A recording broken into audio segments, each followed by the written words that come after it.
आज हम पढ़ेंगे लेविस कॉन्सेप्ट के बारे में। लेविस कॉन्सेप्ट मीन्स लेविस नाम का एक साइंटिस्ट था जिसने अपनी कॉन्सेप्ट दी, अपनी थ्योरी दी कि एसिड कौन से होते हैं और बेस कौन से होते हैं। जब जब कोई इलेक्ट्रॉन को ग्रहण करता है, इलेक्ट्रॉन को एक्सेप्ट करता है, इलेक्ट्रॉन को लेता है, क्या करता है, इलेक्ट्रॉन को लेता है, तो इलेक्ट्रॉन को लेने वाले कहलाएंगे एसिड। क्या कहलाएंगे, एसिड। और जो इलेक्ट्रॉन को देते हैं, मतलब यहाँ पे ग्रहण करने वाला, एक्सेप्ट करने वाला, तो कोई ना कोई देने वाला का भी होगा, तो देने वालों को बोलेंगे एस। क्या बोलेंगे, बेस। जो बेस होंगे वह इलेक्ट्रॉन को डोनेट करते हैं, जो एसिड होता है वो इलेक्ट्रॉन को एक्सेप्ट करता है या ग्रहण करता है।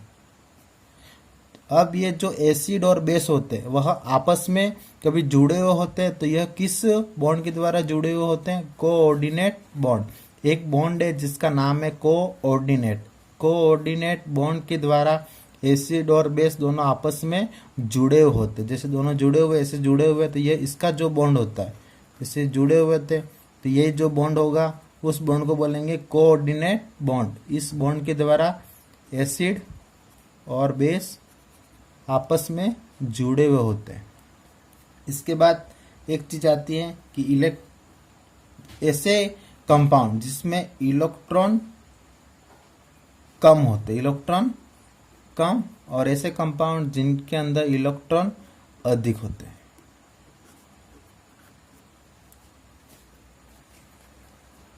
ऐसे कंपाउंड जिनके अंदर इलेक्ट्रॉन कम होते हैं, तो जिनके अंदर इलेक्ट्रॉन कम होंगे वो कहलाएंगे एसिड। क्या कहलाएंगे, एसिड। और जिनके अंदर इलेक्ट्रॉन ज़्यादा होंगे वो कहलाएंगे बेस। क्या कहलाते हैं, बेस। जिनके अंदर इलेक्ट्रॉन की कमी होती है उनको बोलेंगे एसिड। और जो ऐसे एसिड होते हैं उनके कुछ एग्जाम्पल है, जैसे BF3, MG+2, Na+। It's mean जिनके अंदर इलेक्ट्रॉन की कमी होती है वह एसिड कहलाते हैं। जिनके अंदर इलेक्ट्रॉन की अधिकता पाई जाती, इलेक्ट्रॉन अधिक होते, इलेक्ट्रॉन अधिक होंगे तभी वो देगा, और जब इलेक्ट्रॉन कम होंगे तभी इलेक्ट्रॉन ग्रहण करेगा।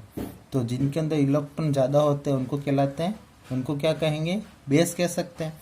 कुछ इनके भी एग्जाम्पल है, जैसे H2O, OH-, Cl-। अब जो ऐसे एसिड होते हैं, इस प्रकार के एसिड, उनको बोलेंगे लेविस एसिड। क्या बोलेंगे, लेविस एसिड। ऐसे उदाहरण लेविस एसिड के उदाहरण है, और ऐसे जो एग्जाम्पल है वह लेविस बेस के। इसका मतलब सीधा सीधा ये है कि जिनके अंदर इलेक्ट्रॉन की कमी होती है वह इलेक्ट्रॉन को ग्रहण करते हैं, उसके जो इलेक्ट्रॉन को ग्रहण करते हैं उनके अंदर इलेक्ट्रॉन की कमी होगी ही होगी। और जो इलेक्ट्रॉन देंगे, तो क्यों देंगे, क्योंकि इनके अंदर इलेक्ट्रॉन पहले से अधिक है तो यह देंगे। और जो इलेक्ट्रॉन जिनके अंदर कम होते हैं उनको एसिड कहते हैं। और एसिड के अंदर ऑक्टेन, ऑक्टेन यानी अष्टक, मतलब हर कंपाउंड में 8 इलेक्ट्रॉन होना जरूरी है। 8 इलेक्ट्रॉन होंगे तब वह स्थायी होगा, मतलब एक जगह रुकेगा, वो स्थायी होगा। वरना अस्थायी वह किसी भी रूप में परिवर्तित हो जाता है। तो जब अष्टक पूर्ण नहीं होता है, 8 इलेक्ट्रॉन नहीं होते, तब इलेक्ट्रॉन को वो ग्रहण करेगा, ग्रहण करने की कोशिश करेगा, अपना स्थायित्व, मतलब वह स्थायी बनना चाहेगा। और ये जो इलेक्ट्रॉन अधिक होते हैं वह इलेक्ट्रॉन देना चाहता है। क्यों, क्योंकि उनके पास, हर किसी के पास 8 इलेक्ट्रॉन नहीं होने चाहिए, 7 भी नहीं होने चाहिए और 9 भी नहीं होने। अगर 9 होंगे तो इलेक्ट्रॉन देगा, 7 होंगे तो इलेक्ट्रॉन को ग्रहण करेगा। इसके बाद यहाँ पे क्या मतलब निकला कि जिनके अंदर इलेक्ट्रॉन की कमी होती है उनको कहते हैं एसिड। जिनके अंदर इलेक्ट्रॉन की अधिकता पाई जाती है उनको कहते हैं बेस। ऐसे एसिड लेविस एसिड कहलाते हैं, ऐसे बेस लेविस बेस कहलाते हैं। अब एसिड के कुछ प्रॉपर्टीज अपन को पता है कि जो एसिड होता है वह ब्लू लिटमस को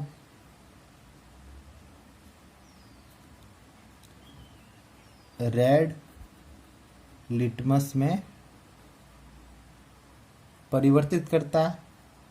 किसको, ब्लू लिटमस को रेड में बदलेगा। कौन बदलेगा, एसिड बदलेगा।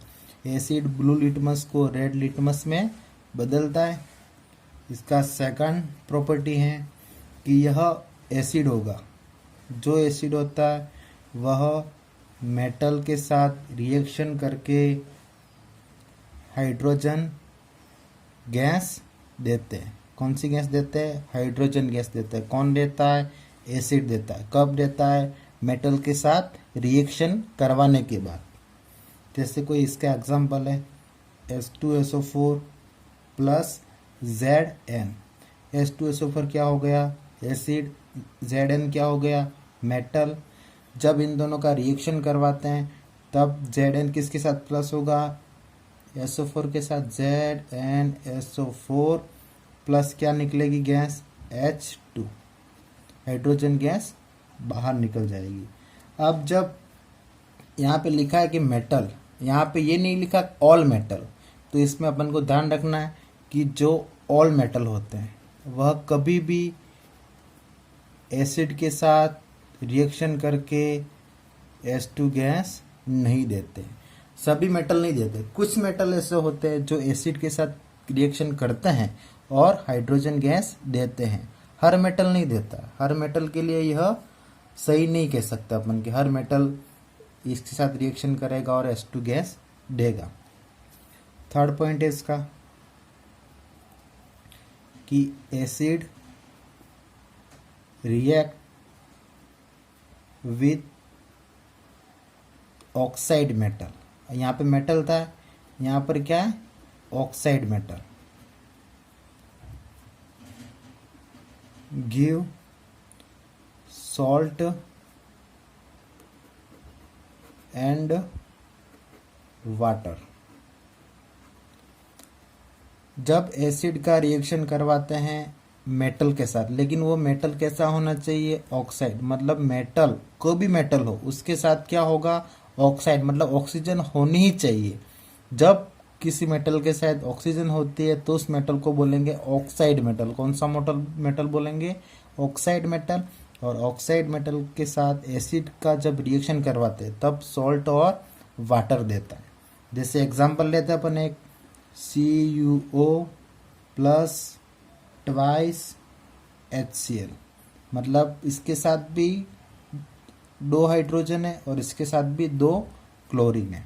जब इनका रिएक्शन करवाते हैं, ये क्या है, CuO। Cu क्या है, क्यूप्रस, मतलब ये कॉपर है।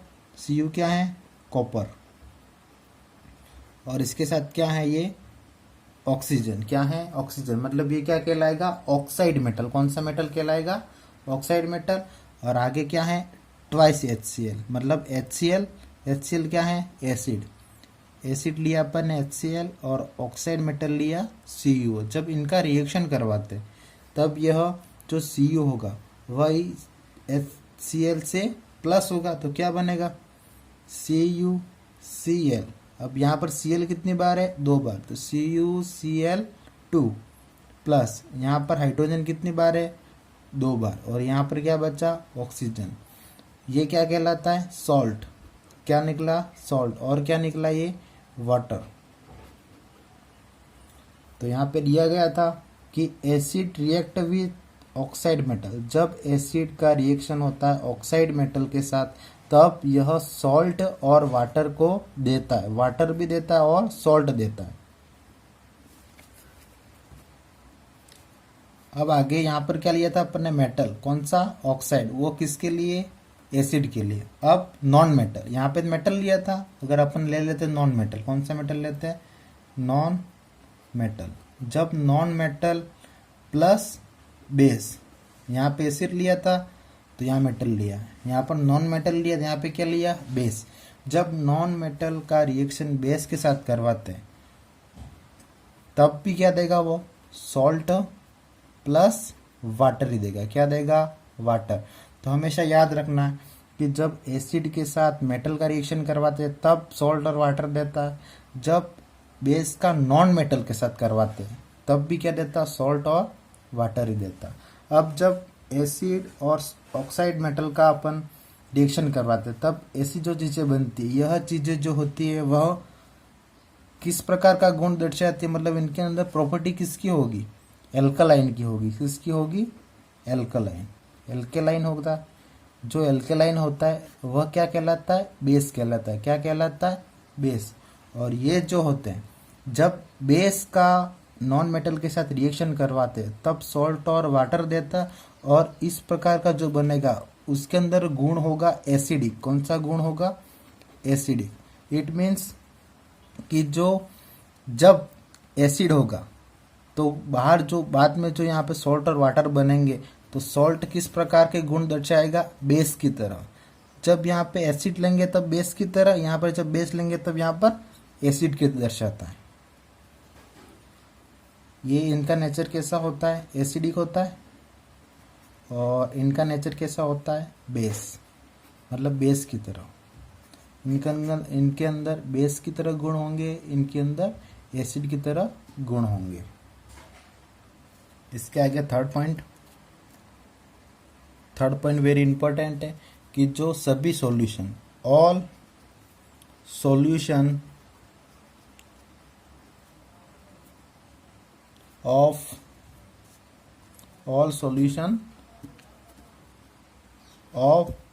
एसिड, जो एसिड के सभी सॉल्यूशन होते हैं। सॉल्यूशन का मतलब होता है विलियन। विलियन का मतलब पानी की तरह जो विलियन होते हैं, मतलब पानी क्या है, लिक्विड है। तो जो एसिड के लिक्विड होते हैं, एसिड के लिक्विड क्या कहलाएंगे, सॉल्यूशन। जो एसिड के ऑल सॉल्यूशन होते हैं वह इलेक्ट्रिसिटी,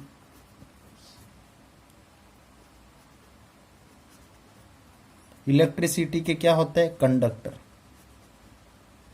मतलब इनके अंदर से इलेक्ट्रिसिटी गुजार सकते। जैसे अपन सॉल्यूशन लेते हैं, कोई सॉल्यूशन लिया अपन ने, इसके अंदर क्या लिया अपन ने, HCl।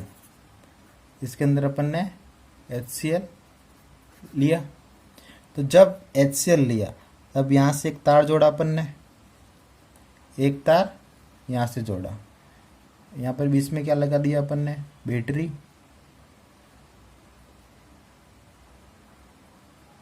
और यहाँ पे बीच में क्या लगा दिया अपन ने, bulb. Plus minus, minus plus. अब जब यहाँ से जो तार जाएगा, यहाँ से तार जा रहा है वो अपन यहाँ पे डुबाते, एक सिरा यहाँ पर डुबाते हैं। यहाँ से जो तार जा रहा है उसका एक सिरा यहाँ पर डुबाते हैं। तो जब अपन यहाँ पर डुबाएंगे तो ये बल्ब जो होगा वो अपने आप जल जाएगा, अपने आप जल जाएगा। क्यों जल जाएगा, क्योंकि इसके अंदर क्या भरा हुआ है, HCl। क्या भरा हुआ है, HCl। और HCl कैसा होता है, एसिड होता है। क्या होता है, एसिड। और जो ऑल सॉल्यूशन, सभी सॉल्यूशन एसिड के इलेक्ट्रिसिटी, विद्युत धारा के कंडक्टर होते हैं। मतलब इनके अंदर से इलेक्ट्रिसिटी, विद्युत दौड़ेगी, घूमेगी, मतलब यहाँ से यहाँ पर जाएगा, यहाँ से प्लस यहाँ पे जाके इस बत्ती को जरूर जलाएगा। क्यों जलाएगा, क्योंकि इसके अंदर HCl है। HCl क्या है, एसिड। तो ये याद रखना ज़रूरी है कि जो all solution of acid, acid के हर सॉल्यूशन का इलेक्ट्रिसिटी पर प्रभाव पड़ता है, यानी इलेक्ट्रिसिटी इसके अंदर गुजरती है। बेस होगा वो अलग बात है, गुजरेगी नहीं गुजरेगी बात में पढ़ेंगे अपन। लेकिन अभी आपको इतना याद रखना है कि जो एसिड के सॉल्यूशन होते हैं उनके अंदर से इलेक्ट्रिसिटी गुजर सकती है, इलेक्ट्रिसिटी के ये कंडक्टर होते हैं। 4 पॉइंट, जब एसिड और बेस का रिएक्शन करवाते हैं, जब एसिड और बेस दोनों जोड़ देते हैं तो इस प्रकार की जो रिएक्शन होती है वह आगे चल के कहलाती न्यूट्रलाइजेशन। क्या कहलाते, न्यूट्रलाइजेशन।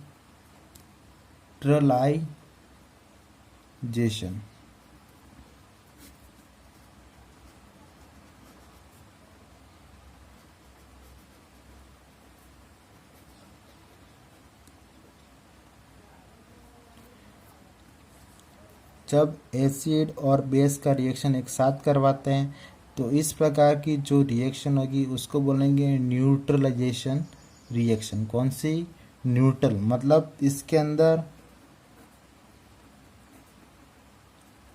ना एसिड के प्रॉपर्टी होगी ना बेस की होगी। इन दोनों का जब रिएक्शन करवाते हैं तो इसके आगे कोई भी चीज़ बने, कोई भी A+B कंपाउंड बना आगे, तो A कंपाउंड के अंदर या B कंपाउंड के अंदर, दोनों के अंदर यूँ नहीं होगा A वाला इसके जैसा गुण दर्शाएगा, इसके जैसी प्रॉपर्टी A के अंदर होगी, इसकी प्रॉपर्टी B के अंदर होगी, ऐसा नहीं होगा। जब एसिड और बेस को मिला दिया तो तीसरी चीज़ बन जाएगी, अपने आप तीसरी चीज़ बन जाएगी। उस चीज़ के अंदर ना इसके जैसी प्रॉपर्टी होगी, ना इसके जैसी प्रॉपर्टी होगी, उसकी प्रॉपर्टी अलग ही होगी, इन दोनों से भिन्न होगी, उससे अलग होगी। अब अपन पढ़ेंगे यूजेस ऑफ एसिड। एसिड के क्या यूज होते हैं, अपन को सीधे सीधे फर्स्ट में देखना है। फर्स्ट में जैसे अपन को पता है कि H2SO4, इसके बाद NH3, ऐसी जो चीज़ें होती है वह क्या कहाँ पे बनती है, लैब में बनती है। कहाँ पे बनती है, लैब में। अब जो लैब में एसिड बनेगा, जिस एसिड को अपन लैब में बना सकते हैं उसको बोलेंगे मिनरल एसिड।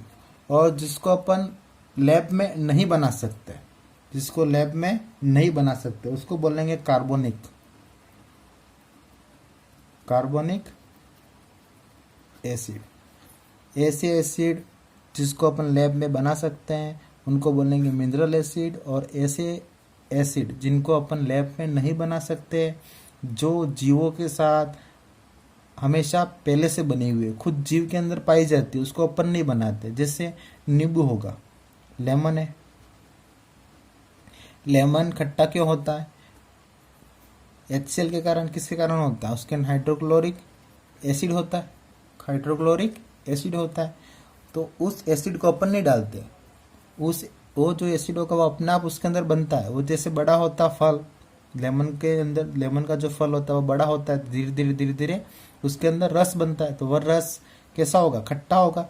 और खट्टा जो होता है वो क्या कहलाता है, एसिड कहलाता है। तो जो एसिड, जिस एसिड को अपन नहीं बनाते उसके अंदर एसिड पहले से होता है, उसको बोलें कार्बोनिक एसिड। जैसे इमली के अंदर कौन सा होता है, साइट्रिक एसिड होता है इमली के अंदर। टार्टरिक एसिड होता है, किसके अंदर होता है, हल्दी के अंदर होता है। इसके बाद लैक्टिक एसिड किसके अंदर होता है, लैक्टिक एसिड। जो लैक्टिक एसिड होता है वो किसके अंदर होता है, दही के अंदर। दही के अंदर कौन सा एसिड पाया जाता है, लैक्टिक एसिड।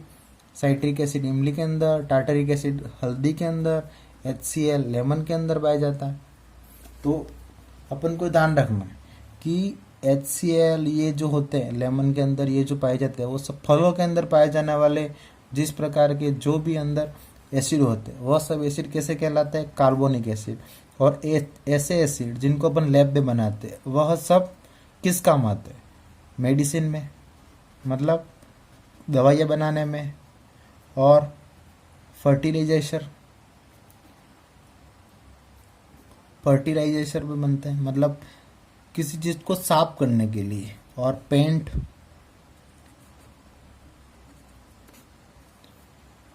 के लिए, फर्टिलाइजेशन के लिए, मेडिसिन के लिए कौन से काम लगते हैं, मिनरल एसिड। ऐसे एसिड जिनको अपन लैब में बना सकते हैं उनको बोलेंगे मिनरल एसिड। और ऐसे एसिड जिनको अपन बना नहीं सकते, लैब में नहीं बनते वो, उनको बोलेंगे कार्बोनिक एसिड। जैसे फर्टिलाइजर्स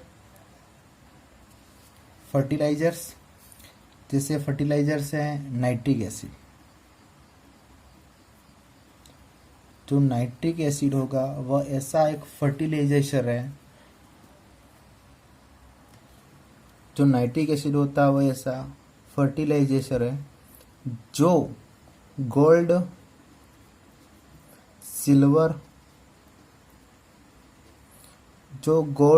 और सिल्वर के